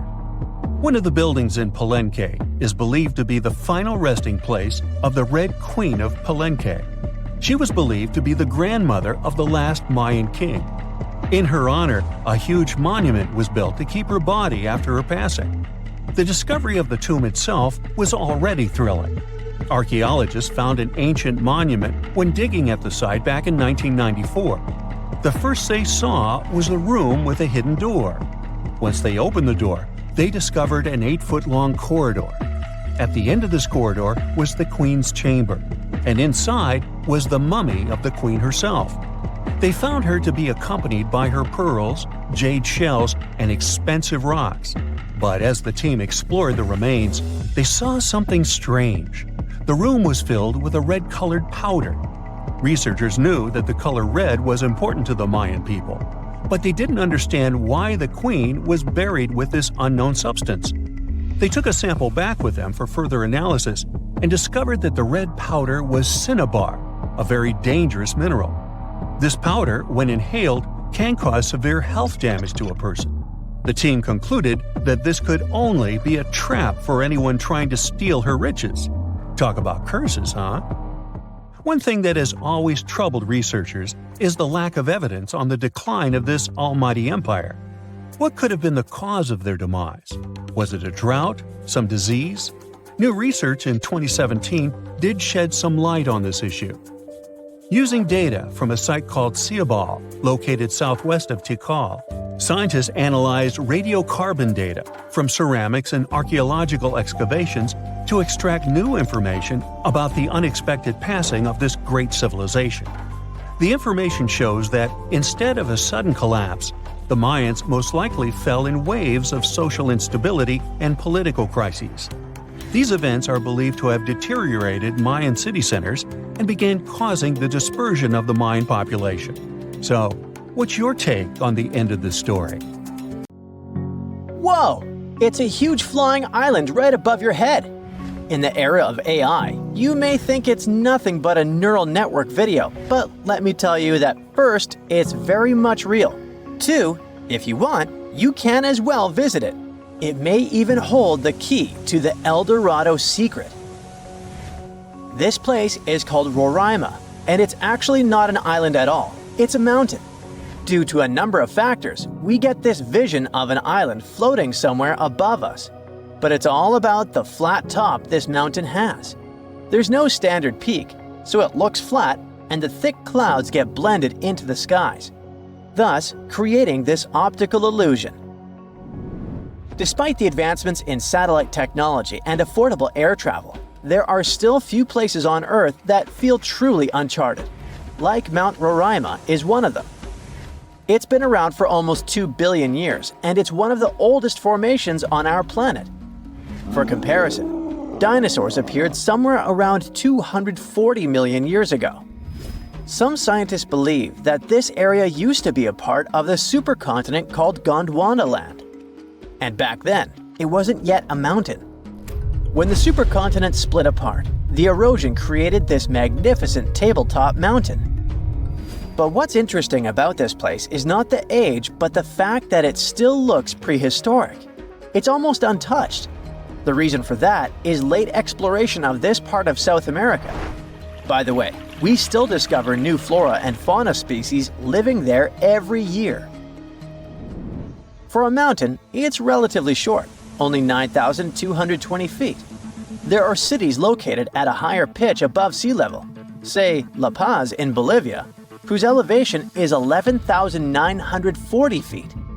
So people could be living in the area of Mount Roraima too, despite its hard-to-get location. But there's a twist to it. The Pemon people are the original inhabitants of this region, and they have an incredibly rich tradition of myths. For instance, their mythology features deities that live on the Tepui, which are flat-topped mountains found in the grasslands. These mountains are considered sacred and are off-limits to the living since they're believed to be the dwelling places of ancestor spirits known as Mawari. So, there are traditions that restrict living in this area, but still, some sources claim that local communities do dwell there. But, obviously, modern problems lie not only in the spirits, but in very much limited job opportunities there. However, guided tours are actually available. So what will you see if you ever dare to visit this place? At the base of the mountain lies an evergreen rainforest featuring trees that range in height from 82 to 150 feet, with some specimens reaching up to 200 feet. Some of them are endemic for sure, meaning that it's the only place in the world where you can find them. Like, you can find orchids as large as a medium-sized tree. It's not a surprise because due to the remoteness of this place, species here may have followed a completely different evolutionary trail, unlike most of the flora and fauna on our planet. Next, you have all the chances to stumble upon a waterfall at the base of Roraima that's been flowing for millions of years.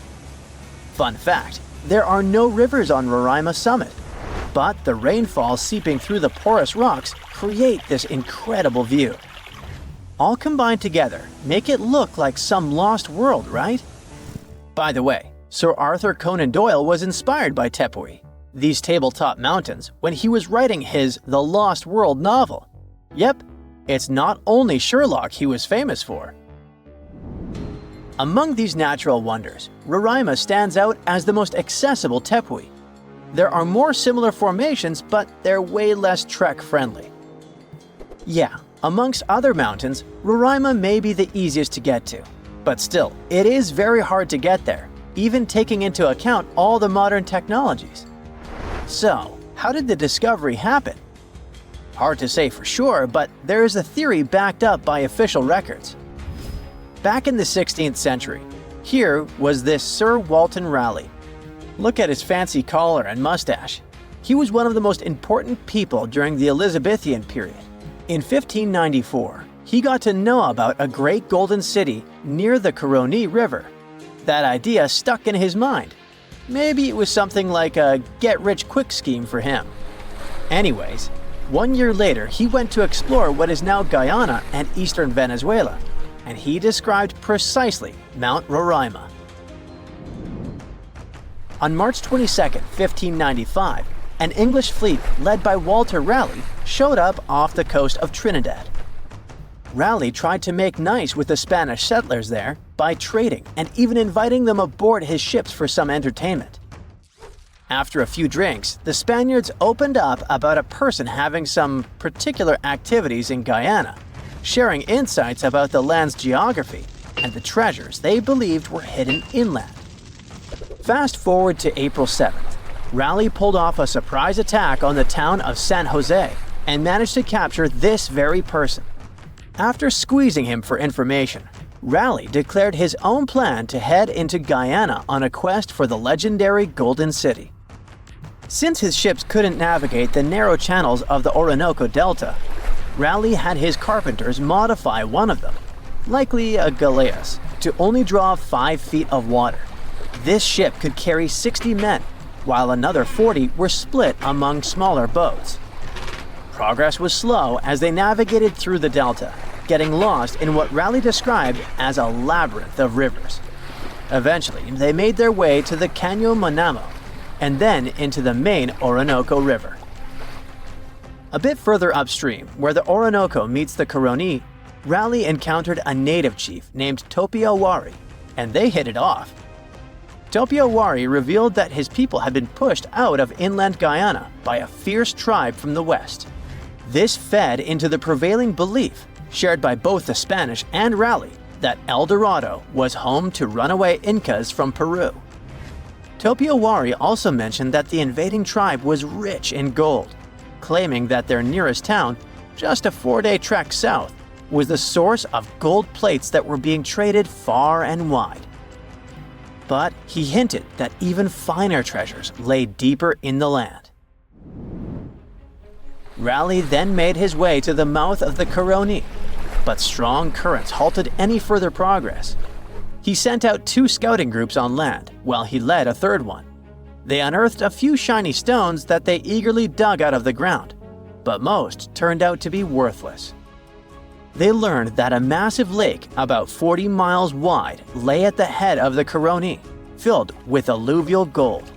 However, with no way to move forward and the Orinoco's waters rising, Raleigh had to call off the expedition, hoping to come back when conditions were better. It wasn't until 1616, over 20 years later, that Raleigh got the go-ahead from James I for a second try in Guyana. He assured the king he could retrieve a lot of gold from a mine near the Caroni that he had heard about on his earlier trip. James specifically ordered him not to clash with the Spanish, who were still controlling the Orinoco area. When Raleigh arrived in South America, he stayed on the ship while sending Lawrence Kemmys and a team to look for the mine. For reasons that remain unclear, Kemmys ended up attacking and capturing the Spanish town of Santo Tomé, resulting in the demise of Raleigh's son Wat during the skirmish. Unable to find the mine, the crew returned to the ship, and facing Raleigh's anger, Kemys took his own life. Back in England, Raleigh was put on trial for allegedly lying about the mine and trying to provoke a conflict with Spain, which ultimately led to his execution. Or maybe those were the Maori spirits who didn't appreciate the intrusion.